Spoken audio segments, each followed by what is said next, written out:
ಹಾಗಾಗಿ ಕೋರ್ಟಿಗೆ ಹಾಜರುಪಡಿಸಬೇಕಾದಂತ ಸಂದರ್ಭದಲ್ಲಿ ಸಮಸ್ಯೆ ಆಗೋದಿಲ್ಲ ಅಂತ. ಅನ್ನಪೂರ್ಣೇಶ್ವರಿ ನಗರ ಠಾಣೆಯ ಮುಂಭಾಗದಲ್ಲಿ ಸಾಕಷ್ಟು ಸಂಖ್ಯೆಯಲ್ಲಿ ಅಭಿಮಾನಿಗಳು ಸೇರಿದ್ದಾರೆ. ದೃಶ್ಯದಲ್ಲಿ ನೀವು ನೋಡ್ತಾ ಇದ್ದೀರಿ. ಈಗ ಅವರನ್ನ ಕಳಿಸ್ತಾ ಇದ್ದಾರೆ ಪೊಲೀಸರು, ಚದುರಿಸ್ತಾ ಇದ್ದಾರೆ. ಗುಂಪು ಗುಂಪಾಗಿ ಸೇರಿದ್ದಾರೆ ಅಭಿಮಾನಿಗಳು, ಒಂದಷ್ಟು ಜನ. ಅಲ್ಲಲ್ಲಿ ಲಾಠಿ ಬೀಸಿದ್ದಾರೆ ಪೊಲೀಸರು. ಇದು ಅನ್ನಪೂರ್ಣೇಶ್ವರಿ ನಗರ ಠಾಣೆಯ ಲೈವ್ ದೃಶ್ಯ. ಈಗ ನೀವು ನೋಡ್ತಾ ಇರೋದು ಸ್ಟೇಷನ್ ಒಳಗಡೆ ಹೊರಗಡೆ ಮುಂಭಾಗದಲ್ಲಿ ಏನೇನಾಗ್ತಾ ಇದೆ ಅಂತ.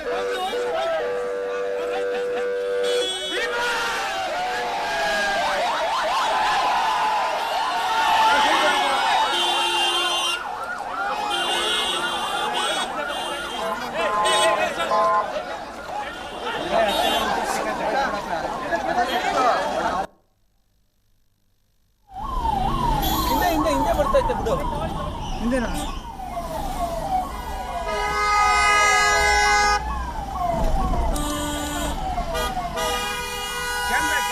ಅನ್ನಪೂರ್ಣೇಶ್ವರಿ ನಗರ ಠಾಣೆಯಲ್ಲಿದ್ದ 5 ಆರೋಪಿಗಳು, ದರ್ಶನ್, ಪವಿತ್ರ ಗೌಡ ಸೇರಿದಂತೆ 5 ಮಂದಿ ಆರೋಪಿಗಳನ್ನ ಜಡ್ಜ್ ಮನೆಗೆ ಕರ್ಕೊಂಡು ಹೋಗ್ಲಾಗ್ತಾ ಇದೆ. ದೃಶ್ಯದಲ್ಲಿ ನೋಡ್ತಾ ಇದ್ರಿ. ಪೊಲೀಸ್ ಭದ್ರತೆಯಲ್ಲಿ ಜಡ್ಜ್ ಮನೆಗೆ ಕರ್ಕೊಂಡು ಹೋಗಲಾಗ್ತಾ ಇದೆ. ಜಡ್ಜ್ ಮುಂದೆ ಹಾಜರುಪಡಿಸಲಾಗುತ್ತೆ. ಸ್ಟೇಷನ್ನ ಹೊರಗಡೆ ಸಾಕಷ್ಟು ಸಂಖ್ಯೆಯಲ್ಲಿ ಅಭಿಮಾನಿಗಳು ಸೇರಿದ್ರು. ಅವರೆಲ್ಲರನ್ನ ಚದುರಿಸಿದ ನಂತರ ಈಗ ಜಡ್ಜ್ ಮನೆಗೆ ಕರ್ಕೊಂಡು ಹೋಗ್ತಾ ಇದ್ದಾರೆ. ಅದಾದ ನಂತರ ಪೊಲೀಸ್ ವ್ಯಾನ್ ಸ್ಟೇಷನ್ನ ಒಳಗಿಂದ ಹೊರಗಡೆ ಬಂತು. ಈಗ ಕೋರಮಂಗಲದತ್ತ ಸಾಗ್ತಾ ಇರುವಂತ ದೃಶ್ಯ. ಮೆಡಿಕಲ್ ಟೆಸ್ಟ್ ಮುಕ್ತಾಯ ಆಗಿದೆ. ಎಲ್ಲ 5 ಮಂದಿ ಆರೋಪಿಗಳು ಈ ವ್ಯಾನ್ ನಲ್ಲಿದ್ದಾರೆ. ಜಡ್ಜ್ ಮುಂದೆ ಹಾಜರುಪಡಿಸಲಾಗುತ್ತೆ. ಡಿ ಗ್ಯಾಂಗ್ ಈಗ ಮತ್ತೊಮ್ಮೆ ರೇಣುಕಾಸ್ವಾಮಿ ಹತ್ಯೆ ಪ್ರಕರಣದಲ್ಲಿ ಅರೆಸ್ಟ್ ಆಗಿದ್ದಾರೆ. ಜೈಲು ಸೇರ್ತಾ ಇದ್ದಾರೆ. ಕೆಲವೇ ಹೊತ್ತಲ್ಲಿ ಜಡ್ಜ್ ಮನೆಗೆ ಕರೆದೊಯ್ಯಲಾಗುತ್ತೆ. ಹೊರಟಿದ್ದಾರೆ ಈಗ.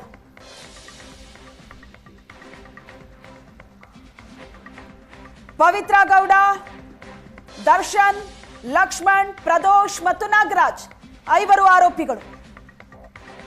ಜಗದೀಶ್ ಮತ್ತು ಅನುಕುಮಾರ್ ಚಿತ್ರದುರ್ಗದಿಂದ ಕರ್ಕೊಂಡು ಬರ್ತಾ ಇದ್ದಾರೆ ಬೆಂಗಳೂರು ಪೊಲೀಸರು. ಬೆಂಗಳೂರು ತಲುಪೋದಕ್ಕೆ ಸ್ವಲ್ಪ ಸಮಯ ಆಗುತ್ತೆ. ಜಡ್ಜ್ ಮನೆಯತ್ತ ಹೊರಟಿದ್ದಾರೆ ರೇಣುಕಾಸ್ವಾಮಿ ಕೊಲೆ ಕೇಸ್ನ ಆರೋಪಿಗಳು. ದೃಶ್ಯದಲ್ಲಿ ನೋಡ್ತಾ ಇದ್ದೀರಿ ನೀವು. ಇದೇ ಪೊಲೀಸ್ ವ್ಯಾನ್ ನಲ್ಲಿ ಆರೋಪಿಗಳಿದ್ದಾರೆ.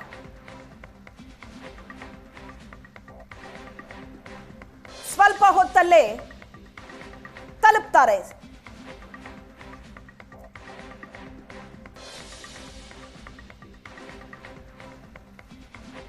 ಬಸ್ನಲ್ಲಿ ಎಲ್ಲ 5 ಮಂದಿ ಆರೋಪಿಗಳನ್ನ ಕರ್ಕೊಂಡು ಹೋಗ್ತಾ ಇದ್ದಾರೆ ಪೊಲೀಸರು. A1 ಆರೋಪಿ ಪವಿತ್ರ, A2 ದರ್ಶನ್, ಪ್ರದೋಷ್, ಲಕ್ಷ್ಮಣ್, ನಾಗರಾಜ್ 5 ಮಂದಿ ಈ ಬಸ್ನಲ್ಲಿದ್ದಾರೆ.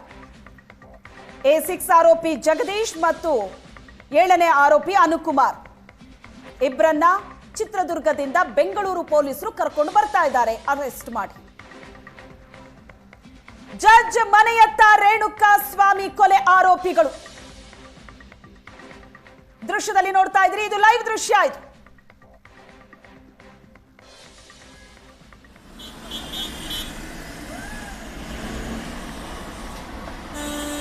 ದರ್ಶನ್ ಅಂಡ್ ಗ್ಯಾಂಗ್ ಹೋಗ್ತಾ ಇರುವಂತ ಈ ಬಸ್ ಏನಿದೆ ಇದನ್ನ ಫಾಲೋ ಮಾಡ್ತಾ ಇದ್ದೀವಿ. ಕ್ಷಣ ಕ್ಷಣದ ಮಾಹಿತಿ ಮತ್ತು ಲೈವ್ ದೃಶ್ಯ ಈಗ ಸ್ಕ್ರೀನ್ ಮೇಲೆ ಬರ್ತಾ ಇದೆ.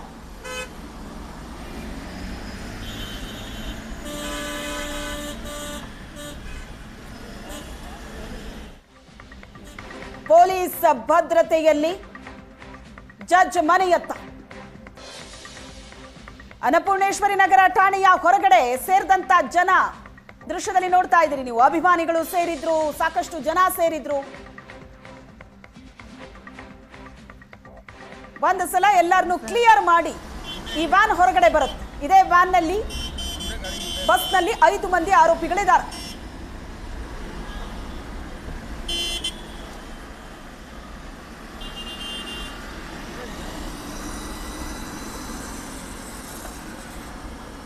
ಅನ್ನಪೂರ್ಣೇಶ್ವರಿ ನಗರ ಠಾಣೆಯಲ್ಲೇ ಮೆಡಿಕಲ್ ಚೆಕಪ್ ಅನ್ನ ಮುಗಿಸಿದ್ದಾರೆ. ಮೆಡಿಕಲ್ ಟೆಸ್ಟ್ ಆಗಿದೆ, ವೈದ್ಯರನ್ನ ಅಲ್ಲೇ ಕರೆಸಿದ್ರು. ಈಗ ನೇರವಾಗಿ ಜಡ್ಜ್ ಮನೆ ಕರ್ಕೊಂಡು ಹೋಗ್ತಾರೆ.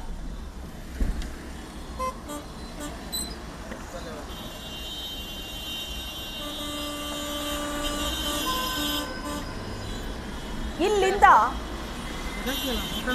ಜೈಲಿಗೆ ಕರೆದೊಯ್ಯಲಾಗುತ್ತೆ. ಮಾಹಿತಿ ಇನ್ನಷ್ಟೇ ಸಿಗಬೇಕು. ಪರಪ್ಪನ ಅಗ್ರಹಾರ ಜೈಲಿಗೆ ಎಲ್ಲರನ್ನ ಶಿಫ್ಟ್ ಮಾಡ್ತಾರ ಅಂತ 5 ಆರೋಪಿಗಳು ಜಡ್ಜ್ ಮುಂದೆ ಹಾಜರಾಗ್ತಾರೆ. ಬೆಳಿಗ್ಗೆ ಸುಪ್ರೀಂ ಕೋರ್ಟ್ನ ಆದೇಶ ಹೊರಬೀಳುತ್ತೆ. ಸಂಜೆ ಆಗುವಷ್ಟರಲ್ಲಿ ಎಲ್ಲ ಆರೋಪಿಗಳು ಪೊಲೀಸರ ವಶದಲ್ಲಿ. ತಕ್ಷಣವೇ ಬಂಧಿಸಬೇಕು ಅಂತಲೇ ಸುಪ್ರೀಂ ಕೋರ್ಟ್ ಆದೇಶ ಕೊಟ್ಟಿತ್ತು.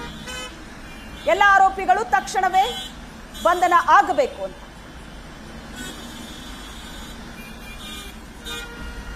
ಬಹಳ ದೊಡ್ಡ ಸವಾಲಿದೆ. ಕಳೆದ ಬಾರಿ ಪರಪ್ಪನ ಅಗ್ರಹಾರ ಸೇರಿದಾಗ ಇದ್ದ ಪರಿಸ್ಥಿತಿಯೇ ಬೇರೆ, ಈಗಿನ ಪರಿಸ್ಥಿತಿಯೇ ಬೇರೆ. ಯಾವುದೇ ಎಕ್ಸ್ಟ್ರಾ ಸೌಲಭ್ಯಗಳು ಸಿಗೋದಿಲ್ಲ ಆರೋಪಿಗಳಿಗೆ. ಸಾಮಾನ್ಯ ಕೈದಿಯಂತೆ ಇರಬೇಕು. ರಾಜಾತಿಥ್ಯ ಪ್ರಕರಣದ ನಂತರವಂತೂ ಮತ್ತಷ್ಟು ಸ್ಟ್ರಿಕ್ಟ್ ದರ್ಶನ್ ಪಾಲಿಕೆ.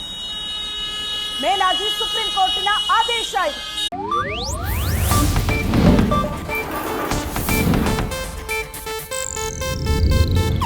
ಇದು ಏಷ್ಯಾನೆಟ್ ನ್ಯೂಸ್ ನೆಟ್ವರ್ಕ್ ಪ್ರಸ್ತುತಿ.